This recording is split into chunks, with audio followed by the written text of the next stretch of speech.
सर्वात प्रथम माझ्या हुशार, गुणवंत आणि शिस्तप्रिय विद्यार्थ्यांना माझा नमस्कार.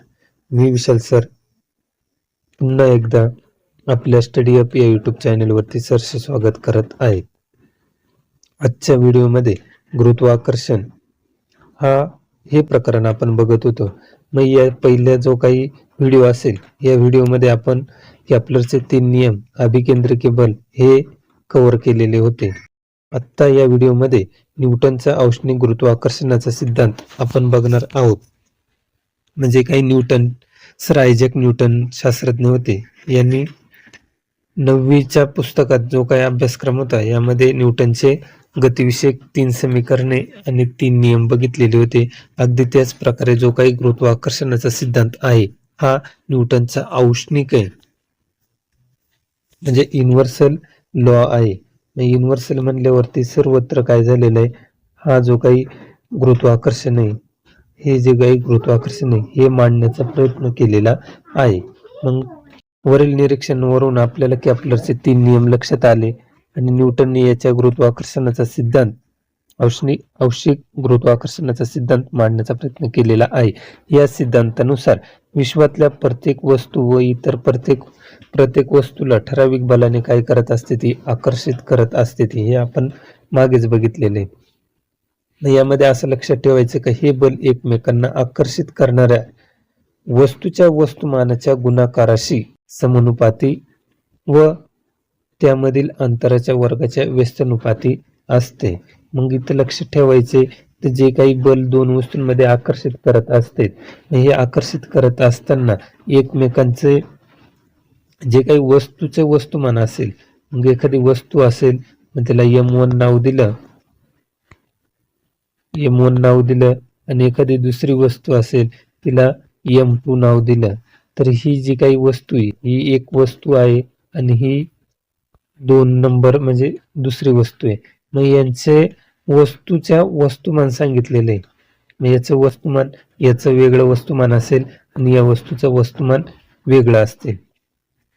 यांच्या गुणाकाराशी कसे समानुपाती आणि त्यामधील अंतराच्या वर्गाच्या व्यस्तनुपाती आहे.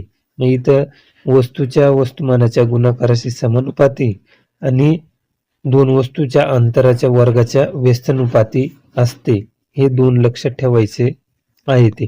मग त्याच्यानुसार जो काही सूत्र बनलेलं आहे, हे सूत्र कशा पद्धतीने बनणार आहे आपण बघणार आहोत. मग प्रथम आपण जी काही आकृती दिलेली आहे या आकृतीचं काय करायचंय, निरीक्षण करायचं आहे. हे निरीक्षण करत असताना आपल्याला असं लक्षात आलेलं असेल की m1 ही एक वस्तू आहे आणि m2 ही पण दुसरी वस्तू आहे. मग या वस्तूंमधलं काय केलेलं आहे, जे काही वस्तुमान असेल हे वस्तुमान लक्षात घेतलेले आणि त्यांच्यातलं जे काही अंतर आहे हे अंतर कशाने दाखवलेले, तर d ने दाखवलेलं आहे. मग आपण पुन्हा एकदा त्या वाक्यावरती भर देऊ की जे काही न्यूटनने सांगितलेले होते की वस्तूच्या वस्तुमानाच्या गुणाकाराशी जे काही वस्तूचं वस्तुमान असेल, मग ते वस्तूचं वस्तुमान आपण m ने दाखवलेलं आहे. मग इथं m1 एक वस्तुमान आणि m2 या दुसऱ्या वस्तूचं वस्तुमान दाखवलेले, यांच्या गुणाकाराशी व्यस्त समानुपाती आहे आणि त्यांच्याशी जे काही अंतर असेल म्हणजे d असेल, या d च्या वर्गाशी कसे व्यस्तनुपाती आहे. मग इथं जो काही बल प्रयुक्त होत असते तो f ने झालेला आहे आणि समानुपातीचं चिन्ह दिलेलं आहे आणि m1 आणि m2 हे दिलेलं आहे. m1 आणि m2 लक्षात घ्यायचे.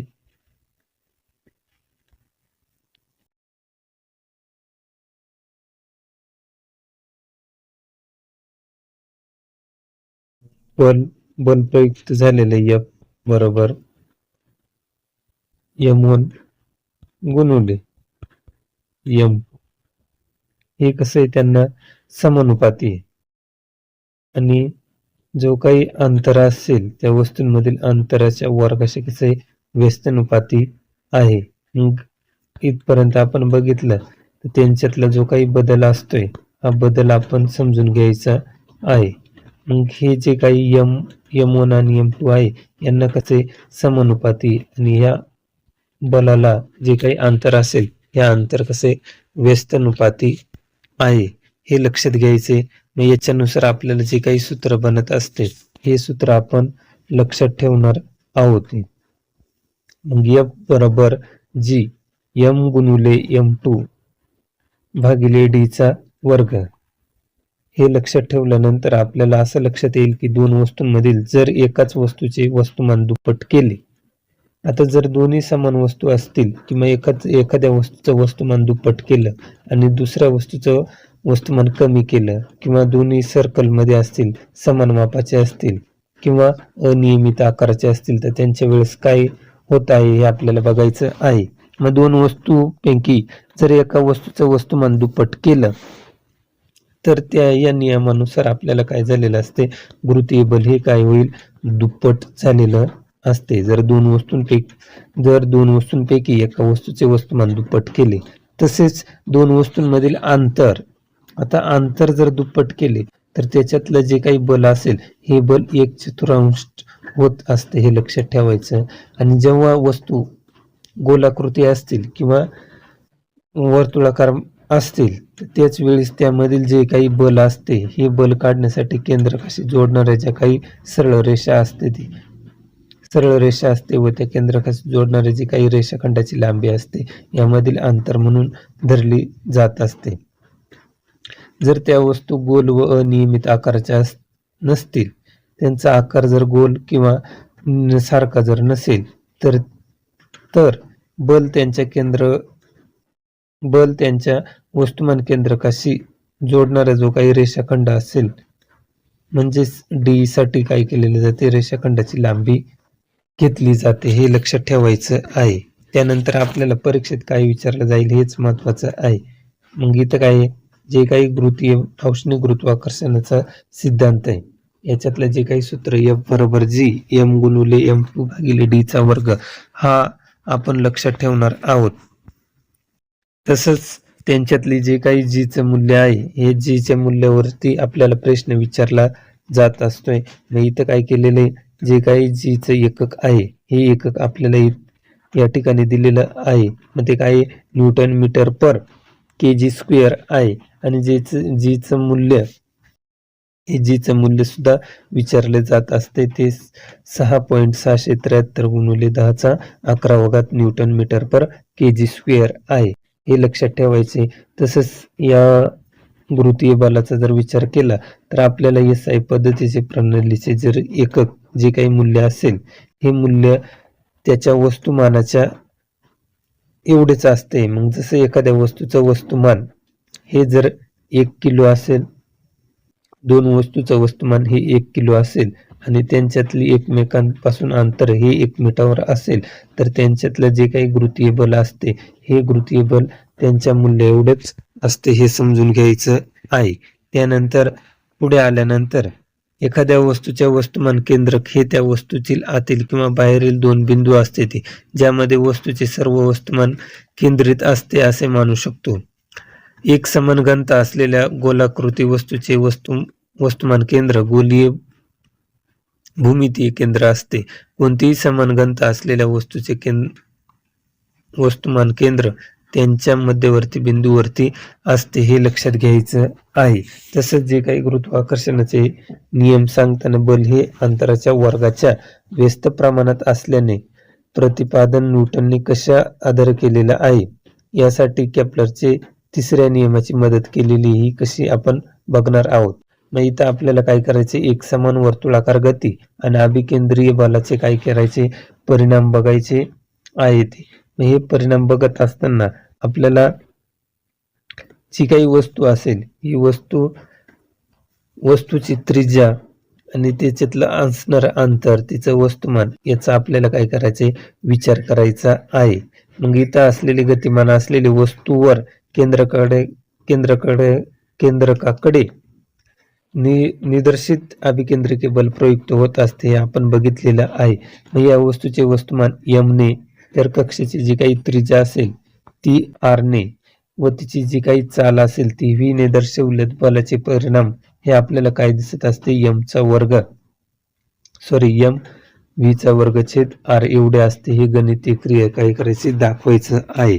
मग आता जर समजा आपण विचार केला तर एक ग्रह वर्तुळाकार कक्षेत ग्रहाची परिक्रमा करत असेल तर त्यावर सूर्याच्या दिशेने बल प्रयुक्त होणारे अभिकेंद्रकीय बल हे आपल्याला काय सांगता येईल? एफ बरोबर एम व्हीचा वर्ग छेद आर असे असले पाहिजे. मग इथं आपल्याला जे काही वस्तू असेल हे एम ग्रहाचे वस्तुमान आहे आणि व्ही त्या ग्रहाची चाल व आर ही वर्तुळाकार कक्षेत जी काही त्रिज्या असेल ती त्रिज्याने दर्शवलेलं आहे. म्हणजेच ग्रहाचं आणि सूर्याशी जे काही अंतर असेल ते आर ने दर्शवले. यांची चाल आपण त्याच आवर्तकालाचा टी म्हणजेच सूर्याभोवती एक परिक्रमा करण्याचा जो काही कालावधी व त्रिज्या याचा वापर करून काढू शकतोय. म्हणजे काही चालीचं सूत्र आहे. हे सूत्र आपल्याला लक्षात ठेवायचे. चाल बरोबर कापलेले अंतर छेद त्यासाठी लागलेला कालावधी. मग इथं जे काही वरती दिलेलं आहे मग हे दिलेलं आपण काय केलेलं आहे खाली मांडलेलं आहे. ग्रहाने एका परिक्रमेत पार केलेले अंतर म्हणजेच कक्षेचा परिघ काय आलेला आहे 2πr आणि सूर्यापासूनचे जे काही ग्रहापर्यंतचं अंतर आहे ते कशाने दाखवलेले आर आणि त्यासाठी जो काही लागलेला कालावधी असेल तो आवर्तकाल टी याने दर्शवलेला आहे. मग जर समजा आपण विचार केला तर व्ही बरोबर कक्षेचा परिघ आणि आवर्तकाल हे लक्षात घेतलं तर वरील किमती आपण तिथं मांडल्या तर कक्षेचा परिघ हा 2πr आहे आणि आवर्तकाल हा टी ने दाखवलेला आहे. इथं आपल्याला काय मिळालेली आहे? व्ही ची किंमत मिळालेली आहे. व्ही ची किंमत मिळाल्यानंतर आपल्याला जे काही सूत्र आहे एफ बरोबर एम व्हीचा वर्ग छेद आर हे लक्षात घेतलेले. त्यानंतर जी काही व्ही ची किंमत होती ही व्ही ची किंमत या समीकरणात टाकलेली आहे. म्हणजेच एफ बरोबर एम आणि इथं दिलेलं जो काही व्ही दिलेली व्ही ची किंमत काय केलेली 2πr आर छेद टी यांचा काय केलेला आहे वर्ग केलेला आहे. कारण का इथं व्हीचा वर्ग दिलेला आहे आणि छेद काय येणार आहे आर. मग इथं काय केलं जो काही एम आहे हा एम ठेवलं तसंच आणि 2चा वर्ग 4 आणि जो काही एम होता तो परत इथं घेतला पाईचा वर्ग आणि आर येणार आहे आणि टीचा वर्ग येणार आहे. आता इथं आरचा वर्ग येईल पण मग पुढे काय केलेले तर याच आर वर्गाने काय केलेले गुणाकार करून आणि भागाकार करून आपल्याला काय मिळवलेले हे सूत्र मिळवलेलं आहे. हे सूत्र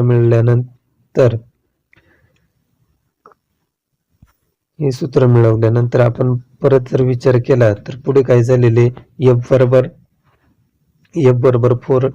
4m पाईचा वर्ग छेद आरचा वर्ग आणि इथे जे काही कॅपलरचा तिसरा नियम होता या तिसऱ्या नियमानुसार आपल्याला काय मिळालेले समीकरण मिळालेलं आहे आरचा घन छेद टीचा वर्ग.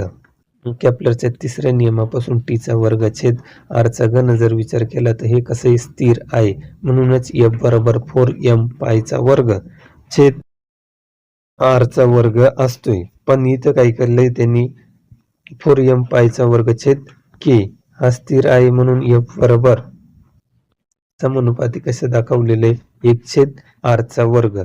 आपण लक्षात घ्यायचंय ते म्हणजेच याचा अर्थ काय आहे तर सूर्य व ग्रह यामधील अभिकेंद्रकीय बल जे ग्रहाचे परिणाम कारणीभूत असते हे त्यांच्यामधील अंतराच्या वर्गाच्या व्यस्त प्रमाणात असते.